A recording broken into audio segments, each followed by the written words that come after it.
بسم اللہ الرحمن الرحیم ان ابراہیم کان امۃ قانتا للہ حنیفا ولم یک من المشرکین شاکرا لانعمہ اجتباہ وہداہ الی صراط مستقیم صدق اللہ العظیم۔ اللہم صلی علی محمد وعلی آل محمد کما صلیت علی ابراہیم وعلی آل ابراہیم انک حمید مجید۔ اللہم بارک علی محمد وعلی آل محمد کما بارکت علی ابراہیم وعلی آل ابراہیم انک حمید مجید۔ 14ویں پارے کا 22واں رکوع اور سورہ نحل کی آیت نمبر 120 سے درس کا آغاز ہو رہا ہے۔ اللہ تعالیٰ کا ارشاد ہے کہ ہم نے ابراہیم علیہ السلام کو امتاً لیڈر بنایا، رہنما بنایا، ہادی بنایا، لوگوں کی رہنمائی کرنے والا۔ امتاً کا معنی جماعت بھی ہوتا ہے کہ ایک ہی شخص اتنا کام کرے جتنا جماعت کرتی ہے۔ قانتا للہ، اور ابراہیم علیہ السلام اللہ کے فرما بردار تھے، حنیف تھے، یعنی ہر باطل سے منہ موڑنے والے۔ اور امام اعظم ابو حنیفہ رحمۃ اللہ علیہ کو بھی ابو حنیفہ اس لیے کہا جاتا ہے کہ حنیف کا معنی ہے ہر باطل سے منہ موڑنے والا۔ آپ کی کوئی بیٹی نہیں تھی جس کا نام حنیفہ ہو اور اس کی وجہ سے آپ کو ابو حنیفہ کہا جائے۔ جس طرح ابراہیم علیہ السلام کو حنیف کہا گیا کہ ہر باطل سے منہ موڑنے والا، اسی طرح امام ابو حنیفہ رحمۃ اللہ علیہ کو بھی ابو حنیفہ کہا گیا کہ ہر باطل سے منہ موڑنے والا۔ ولم یک من المشرکین، اور ابراہیم علیہ السلام مشرکوں میں سے نہیں تھے۔ یہ اصل میں جواب دیا گیا ان لوگوں کو جیسے یہودی ہیں، عیسائی ہیں اور عرب کے مشرک ہیں۔ یہودی کہا کرتے تھے کہ ابراہیم علیہ السلام ہم میں سے ہیں، اور یا یوں کہتے تھے کہ ہم ابراہیم علیہ السلام کے نقش قدم پہ ہیں۔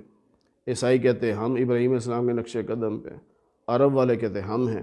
تو اللہ نے تینوں کو جواب دے دیا کہ ابراہیم علیہ السلام جو ہیں وہ مشرک نہیں تھے، تم لوگ تو مشرک ہو، شرک کرتے ہو۔ کیونکہ یہ کہا کرتے تھے، آگے ہم پڑھ چکے ہیں 10ویں پارے میں، کہ یہودی کہتے تھے کہ عزیر علیہ السلام اللہ کے بیٹے، عیسائی کہتے عیسیٰ علیہ السلام اللہ کے بیٹے، اور مکہ کے مشرک کہتے تھے کہ تمام فرشتے اللہ کی بیٹیاں۔ تو ان سب کا جواب دے دیا کہ تم تو مشرک ہو اور میرا ابراہیم مشرک نہیں تھا۔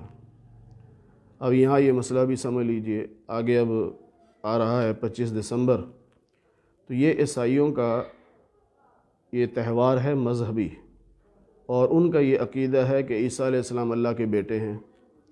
اور وہ جو کہتے ہیں نا کہ میری کرسمس، تو اس کا مطلب یہ ہے کہ خدا کے بیٹے کی پیدائش۔ تو جب یہ کہیں گے کہ خدا کے بیٹے کی پیدائش، تو ظاہر ہے وہ تو مشرک ہیں، وہ تو کہتے ہیں اگر ہم مسلمان ان کی کرسمس میں شریک ہوتے ہیں تو گویا ہم بھی مان رہے ہیں کہ عیسیٰ علیہ السلام خدا کے بیٹے ہیں، تو پھر ہم بھی مشرک ہو جائیں گے۔ اس لیے ہرگز کرسمس میں شریک نہیں ہونا، کسی بھی کافر کے کسی مذہبی تہوار میں شریک ہونا جائز نہیں ہے، یہ ذہن میں رکھ لیں۔ کسی کافر کے مرنے پر افسوس کرنا، تعزیت کرنا، یہ بھی جائز نہیں۔ فلا تأس علی القوم الکافرین، اور کسی کافر کی نماز جنازہ میں شریک ہونا جائز نہیں۔ ولا تصلی علی احد منہم مات ابدا، اور کسی کافر کی قبر پہ جانا وہ بھی جائز نہیں۔ ولا تقم علی قبری، اور پھر مذہبی تہوار کے نتیجے میں جو وہ کھانے پینے کی چیزیں دیتے ہیں اس کا کھانا پینا بھی جائز نہیں ہے۔ عام دنوں میں کافروں ان سے، عیسائیوں سے کوئی چیز لے لی یا دے دی وہ ایک الگ بات ہے، لیکن مذہبی تہوار کے موقع پر ان کے کیک کھانا یا ان کی کوئی چیز کھانا یا ان کے مذہبی تہوار میں شریک ہونا یہ جائز نہیں ہے۔ پھر اللہ فرماتے ہیں شاکرا لانعمہ، حضرت ابراہیم علیہ السلام اللہ کی نعمتوں کا شکر ادا کرنے والے تھے۔ وَاجْتَبَاهُ، اللہ نے ان کو چن لیا، پسند کیا، اور اللہ نے ان کو پھر عزتیں عطا فرمائی۔ وَهَدَاهُ إِلَىٰ صِرَاطٍ مُسْتَقِيم، صراط مستقیم کی ہدایت بھی اللہ نے عطا فرمائی۔ وَآتَيْنَاهُ فِي الدُّنْيَا حَسَنَةً، ہم نے دنیا میں بھی ان کو بھلائی عطا فرمائی، اور وَإِنَّهُ فِي الْآخِرَةِ لَمِنَ الصَّالِحِينَ، اور آخرت میں بھی وہ نیک لوگوں میں شامل ہوں گے۔ اور حکم بھی یہی ہے کہ تم نیک لوگوں میں شامل ہو جاؤ، آخرت میں نیک لوگوں میں شامل ہو جاؤ، کیونکہ فَادْخُلِي فِي عِبَادِي، میرے بندوں میں داخل ہو جاؤ اور پھر جنت میں چلے جاؤ، وَادْخُلِي جنتی، جنت میں چلے جاؤ۔ تو نیک لوگوں کی صف میں شامل ہونا یہ بہت بڑی خوش نصیبی ہوتی ہے۔ بندہ خود ہو سکتا ہے ان اعمال کو نہ کر سکے جو نیک لوگ کر رہے ہیں، لیکن ان کی صف میں شامل ہوگا تو انہی کے ساتھ جنت میں چلا جائے گا۔ تو یہ اللہ تعالیٰ نے فرمایا کہ ابراہیم علیہ السلام آخرت میں نیک لوگوں میں سے ہیں۔ ثم اوحینا، پھر ہم نے ان کی طرف وحی بھیجی آپ کی طرف، ثم اوحینا، ہم نے وحی بھیجی آپ کی طرف، ان اتبع ملت ابراہیم حنیفہ، کہ ابراہیم علیہ السلام جو حنیف تھے، یعنی ہر باطل سے منہ موڑنے والے، ان کی ملت پر، ان کے دین پر، یعنی ان کے عقائد پر چلنا ہے۔ ملت کہتے ہیں عقائد کا ایک ہونا، اور پھر آگے شریعت، دین، اس میں مسائل الگ الگ بھی ہوتے ہیں۔ تو دین تو سب کا ایک ہے، یعنی ملت سب انبیاء کی ایک ہے، تین بنیادی عقیدے سب کے، توحید، رسالت اور آخرت۔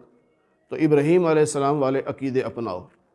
پھر فرمایا کہ وہ مشرک نہیں تھے، پہلے بھی یہ بات گزر چکی۔ پھر اللہ فرماتے ہیں کہ ہفتے کا دن ہم نے مقرر کیا تھا یہودیوں پر کہ تم نے اس دن مچھلی کا شکار نہیں کرنا، لیکن انہوں نے اس میں اختلاف کیا، تو دنیا میں بھی سزا ملی، اور آخرت میں بھی اللہ تعالیٰ قیامت کے دن فیصلہ کرے گا کہ کون کون غلط تھا، کون صحیح تھا۔ اب حکم یہ دیا جا رہا ہے کہ ادعو، تم سب دعوت دو، لوگوں کو دعوت دینی ہے، لیکن دعوت اپنے رب کے راستے کی دینی ہے کہ آؤ دین پہ چلتے ہیں۔ اب دعوت دینے کے تین طریقے ہیں، بالحکمت والموعظۃ الحسنۃ وجادلہم باللتی ہی احسن۔ حکمت کے ساتھ، دانائی کے ساتھ، کہ کون سی بات میں نے کس موقع پہ کرنی ہے۔ یہ نہیں ہے کہ بندہ پریشان بیٹھا ہے اور آپ اسے کچھ اور ترغیب دے رہے ہیں، اور یا یہ کہ یوں سمجھیے کہ ایک بندہ پروفیسر ہوتا ہے اور اسے کہا جائے آپ پرائمری میں داخلہ لو، تو ہر بندہ کہ کیسا بے وقوف ہے، وہ پروفیسر ہے اور تم کہتے ہو پرائمری میں داخلہ لو۔ جس طرح بعض لوگ علماء کو کہتے ہیں آؤ بھی چلہ لگاؤ، بھائی علماء تو پورے قرآن کو سمجھتے ہیں، احادیث کو سمجھتے ہیں، اور تم ان کو کہہ رہے ہو کہ ہمارے ساتھ اس پہ چلو۔ اور پھر کئی یہاں تک بھی ہیں کہ کہہ دیتے ہیں مولوی صاحب 6 نمبر سے باہر نہیں نکلنا۔ بھائی وہ 6 نمبر عوام کے لیے ہیں، علماء کے لیے نہیں ہیں۔ عوام کو یہ 6 نمبر اس لیے دیے گئے کہ تاکہ ان سے کوئی ایسی غلط بات نہ ہو جائے، کوئی غلط مسئلہ نہ بیان کر دیں، تو یہ 6 نمبر جس میں پوری امت کا اتفاق ہے یہ بیان کرو تاکہ تم سے کوئی ناراض نہ ہو۔ اب حکمت، دانائی، عقل مندی، اور کئی دفعہ ایسے ہوتا بھی ہے، بعض لوگ شکایت بھی کرتے ہیں، بندہ جا رہا ہے جی کوئی سبزی لینے یا گوشت لینے، راستے میں روک کے کھڑے ہو جائیں گے، کب جاؤ رہے 4 مہینے کے لیے، چلو 4 مہینے کے لیے چلنا چاہیے۔ بھائی وہ وقت ہوتا ہے ترغیب کا، اس کے گھر مہمان بیٹھے ہیں، وہ نکلا ہے چیز لینے کے لیے، پہلے اس سے وقت لو، اس کے پاس بیٹھو، گپ شپ لگاؤ۔ جب دیکھا کہ اب اس کا دماغ اور ذہن بالکل متوجہ ہے، دین کی بات سننے کو تیار ہے، اس وقت اس کو دعوت دو۔ اور موعظہ کہتے ہیں اصل میں ایسی بات کو جس سے آخرت یاد آئے، تو اچھے انداز سے آخرت یاد دلانی چاہیے۔ اور تیسرا طریقہ یہ ہے کہ وجادلہم باللتی ہی احسن، تو ان سے مناظرے کی اگر صورت پیش آ جائے تو مناظرہ بھی کرو، لیکن اچھے انداز سے کرو، یعنی اس انداز سے مناظرہ کرنا کہ حق بات سمجھ آ جائے۔ اس لیے مناظرہ نہیں کرنا کہ میں جیت جاؤں، دوسرے کو ذلیل کر دوں، اس نیت سے کبھی مناظرہ نہیں کرنا چاہیے۔ مناظرہ صرف اس نیت سے ہوتا ہے کہ لوگوں کو حق پتہ چل جائے کہ یہ حق ہے، یہ باطل ہے، بس، اور اللہ کی رضا مقصود ہونی چاہیے۔ پھر اللہ فرماتے ہیں کہ تمہارا رب خوب جانتا ہے کہ کون اللہ کے راستے سے بھٹکا ہوا ہے اور کون ہدایت پر چلنے والا ہے۔ وَإِنْ عَاقَبْتُمْ، اگر تمہیں بدلہ لینا ہے تو فَعَاقِبُوا بِمِثْلِ مَا عُوقِبْتُمْ بِهِ، صرف اتنا بدلہ لے سکتے ہو جتنا تمہارے ساتھ ظلم ہوا، اس سے زیادہ کا بدلہ نہیں لے سکتے۔ یہ اصل میں غزوہ احد میں سیدنا حضرت حمزہ رضی اللہ تعالی عنہ جب شہید ہوئے تو ان کی میت کا، ان کی لاش کا مسلح کیا گیا، بے حرمتی کی گئی، ناک کان وغیرہ کاٹے گئے۔ تو یہ ظلم ہے، زیادتی ہے، نہیں ہونا چاہیے۔ تو نبی علیہ السلام نے فرمایا کہ اگر میرا اختیار ہوا، یعنی مجھے اختیار مل گیا، تو میں 70 کافروں کا یہی حال کروں گا۔ اس پہ اللہ نے یہ آیت اتاری کہ اگر آپ نے بدلہ لینا ہے، انتقام لینا ہے، تو صرف اتنا جتنا آپ کے ساتھ ظلم ہوا۔ آپ کے ایک صحابی کے ساتھ ایسا ہوا، آپ ایک کافر کے ساتھ تو یہ کر سکتے ہیں کہ مسلح کر دیں اس کی لاش کا، 70 کے ساتھ نہیں کر سکتے۔ پھر فرمایا کہ وَلَئِن صَبَرْتُمْ، اگر آپ صبر کر جائیں تو یہ زیادہ بہتر ہے۔ دیکھو اللہ تعالیٰ نبی کی تربیت خود فرما رہے ہیں کہ انتقام کی اجازت ضرور ہے آپ کو، لیکن اگر صبر کر جائیں تو وہ زیادہ بہتر ہے۔ اور پھر یہ بھی فرمایا کہ وَاصْبِرْ، صبر کر، لیکن صبر اللہ کی توفیق کے بغیر نہیں ہو سکتا۔ وَمَا صَبْرُكَ إِلَّا بِاللَّهِ، اللہ توفیق دے تو بندہ صبر کر سکتا ہے۔ وَلَا تَحْزَنْ عَلَيْهِمْ، ان پہ غم نہیں کرنا۔ وَلَا تَكُ فِي ضَيْقٍ مِّمَّا يَمْكُرُونَ، ان کافروں کی سازشوں سے پریشان نہیں ہونا، دل میں گھٹن محسوس نہیں کرنی کہ کافر کیا ہے، ہمارے خلاف سازشیں کرتے رہتے ہیں، سازشیں کرتے رہتے ہیں، چالیں چلتے ہیں، دھوکہ دیتے ہیں، فریب کرتے ہیں۔ پریشان ہونے کی ضرورت نہیں۔ کیوں؟ کافر کا تو کام ہی یہی ہے، وہ دشمن ہے، اور اس سے بچنے کے لیے ہمیں اللہ کے دربار میں آنا چاہیے، اللہ کے سامنے جھکنا چاہیے۔ اللہ کی مدد شامل حال ہوگی تو ہم بچ جائیں گے۔ پھر فرمایا ان اللہ مع الذین اتقوا، بے شک اللہ تعالیٰ ان لوگوں کے ساتھ ہے جو متقی ہیں، والذین هم محسنون، اور جو نیکی کرنے والے ہیں، جو تقوی اختیار کرتے ہیں، جو نیکی کرتے ہیں، اللہ ان کے ساتھ ہوتا ہے۔ تو دشمن کی باتوں میں آ کر دشمن سے بدلہ لینا یا اسی جیسا رویہ کرنا، اس کی اجازت نہیں ہے، بلکہ بہتر حل یہ ہے ہم اللہ کو راضی کریں، اللہ خود ان سے انتقام لے لے گا۔ آگے 15ویں پارے کا آغاز ہو رہا ہے سورہ بنی اسرائیل، اور اس کا ایک نام سورہ اسراء بھی ہے، کیونکہ معراج کا جو سفر ہے وہ رات کا سفر ہے، اور ایک سفر وہ ہے کہ مسجد حرام سے مسجد اقصیٰ تک جو براق پہ ہوا، اس کو اسراء کہتے ہیں، رات کے چلنے کو۔ اور پھر زمین سے اوپر کا جو سفر ہے اس کو معراج کہتے ہیں، تو لیکن عموماً پورے واقعے کو معراج کہہ دیا جاتا ہے۔ تو اللہ فرماتے ہیں سبحان الذی اسریٰ بعبدہ، پاک ہے وہ ذات جو اپنے بندے کو لے گئی، یعنی اللہ تعالیٰ اپنے بندے کو لے گیا۔ اس پہ لوگوں کے اعتراض کا جواب دے دیا۔ بعض کہتے ہیں انسان کیسے اوپر جا سکتا ہے، اتنی ہائٹ پہ کہ آسمانوں پہ چلا جائے، یہ کیسے ہو سکتا ہے؟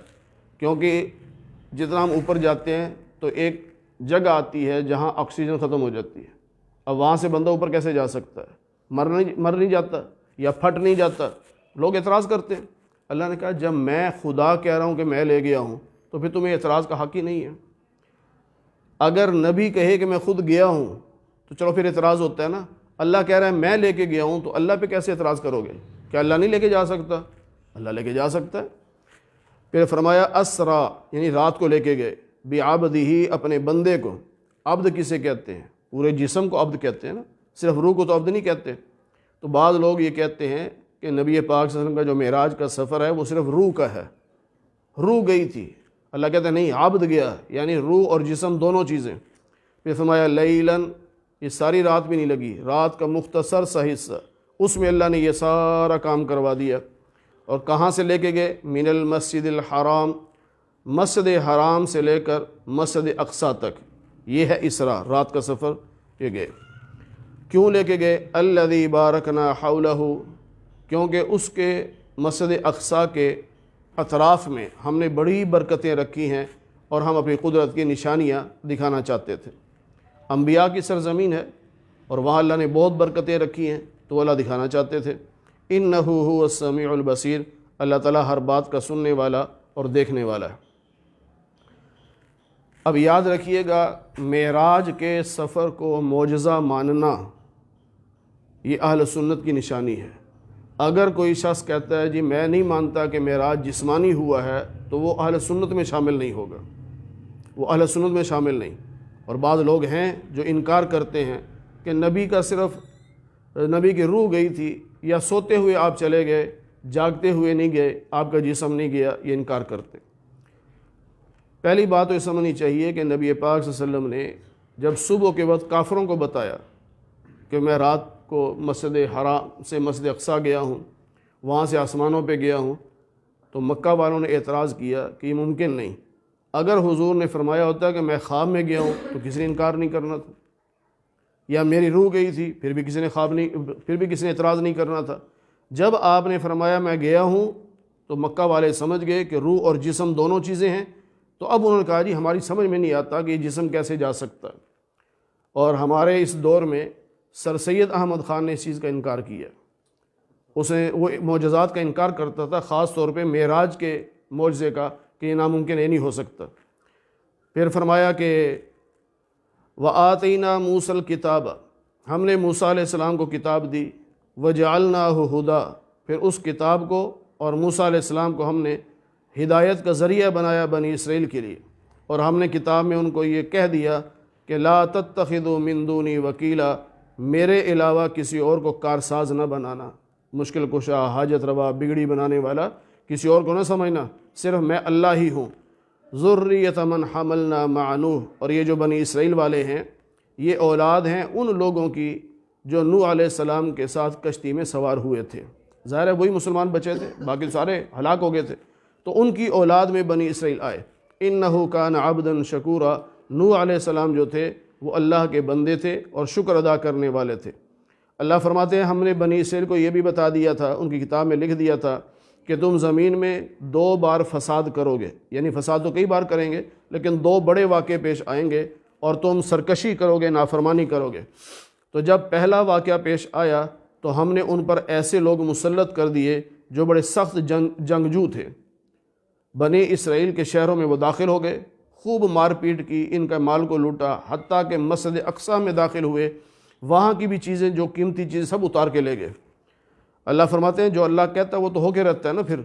پھر فرمایا کہ جب دوبارہ ہم نے تمہیں پھر دوبارہ یہ کر دیا کہ تمہاری ہم نے مدد کی، مال بھی خوب دیا، اولاد بھی دے دی، اور تمہاری تعداد بھی بڑھا دی۔ وَجَعَلْنَاكُمْ أَكْثَرَ نَفِيرًا، ہم نے تمہاری نفری بڑھا دی، لشکر بڑھا دیا، تعداد بڑھا دی۔ اب یہ باتیں ذکر ہو رہی ہیں انعام میں کہ دیکھو تم پر دشمن مسلط ہوا، اس نے تمہارے قتل و غارت بھی کی، اب جب ہم نے تمہیں موقع دیا تو ہم نے تمہاری تعداد بڑھائی، تمہیں مال بھی دیا، تو یہ تو انعام ہے نا اللہ کا۔ تو تعداد کا بڑھنا، آبادی کا بڑھنا، یہ اللہ کا انعام ہوتا ہے۔ یہ جو ہوتا ہے نا آبادی کم کرو، یہ کافروں کا نعرہ ہے، یہ مسلمانوں کا نہیں ہے۔ پھر اللہ فرماتے ہیں کہ ان احسنتم احسنتم لانفسکم، اگر اچھائی کرو گے تمہارا اپنا فائدہ، اگر برے کام کرو گے تمہارا اپنا نقصان ہے۔ پھر دوبارہ جو اللہ کا وعدہ آیا کہ وہ لوگ پھر داخل ہوئے تمہارے مسجد میں، تمہارے شہروں میں، اور تمہارے مار مار کے چہرے بگاڑ دیے، اور فرمایا کہ تمہیں برباد کر کے رکھ دیا۔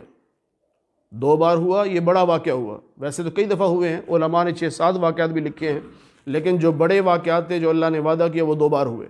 پھر اللہ کہتے ہیں امید ہے کہ تمہارا رب تم پہ رحم کرے، یعنی اگر بندہ توبہ کر لے اللہ رحم کر دیتا ہے، انسان ہے غلطی ہو جاتی ہے تو معافی مانگ لو۔ پھر اللہ فرماتے ہیں کہ یاد رکھنا وَإِنْ عُدْتُمْ عُدْنَا، اگر تم دوبارہ سرکشی کرو گے، نافرمانی کرو گے تو ہم دوبارہ پھر آئیں گے، یعنی کسی دشمن کو تم پہ مسلط کر دیں گے۔ پھر فرمایا وَجَعَلْنَا جَهَنَّمَ، اور ہم نے جہنم کافروں کے لیے قید خانہ بنا رکھا ہے، جیل ہے۔ حدیث پاک میں بھی ہے نا الدنیا سجن المؤمن وجنت الکافر، دنیا مومن کے لیے جیل ہے اور آخرت میں کافر کے لیے جہنم جیل ہوگی۔ کافر کے لیے دنیا جنت ہے، اپنی منمانی کرتا ہے، جو مرضی کرے، حرام حلال کی کوئی پرواہ نہیں، لیکن مسلمان یہاں قیدی کی طرح رہتا ہے، یہاں سے آزاد ہو کے جب آخرت میں جائے گا تو اس کی جنت وہاں پر ہے، اور وہاں پر کافروں کے لیے جہنم ہے۔ اللہ تعالی ہمیں قرآن کریم کی صحیح سمجھ نصیب فرمائے۔ الحمدللہ رب العالمین والعاقبۃ للمتقین، والصلاة والسلام على سید الانبیاء والمرسلین وعلى آلہ واصحابہ اجمعین۔ اے اللہ ہم سب کے صغیرہ کبیرہ گناہوں کو معاف فرما، اے اللہ درس قرآن کو اپنی بارگاہ میں قبول فرما، اے اللہ بیماروں کو صحت کاملہ نصیب فرما، بے روزگاروں کو حلال رزق نصیب فرما، حرام کے لقمے سے ہماری حفاظت فرما، اے اللہ جتنے مسلمان دنیا سے جا چکے سب کی مغفرت فرما دے، اے اللہ سب کو جنت الفردوس میں اعلیٰ مقام نصیب فرما دے، اے اللہ ہم سب کو قیامت کے دن حضور نبی پاک صلی اللہ علیہ وسلم کی شفاعت نصیب فرما، جنت میں آپ کی رفاقت نصیب فرما، آپ کے دست مبارک سے حوض کوثر کا پانی پینا نصیب فرما۔ اے اللہ جیسے آج ہم آپ کے قرآن کے نام پر اکٹھے ہیں، اے اللہ ہم سب کو جنت میں بھی اکٹھا فرما دے۔ اے اللہ محض اپنے فضل و کرم سے حضور نبی پاک صلی اللہ علیہ وسلم کے صدقے سے ہماری دعاؤں کو قبول فرما لے۔ وصلی اللہ علی النبی الکریم برحمتک یا ارحم الراحمین۔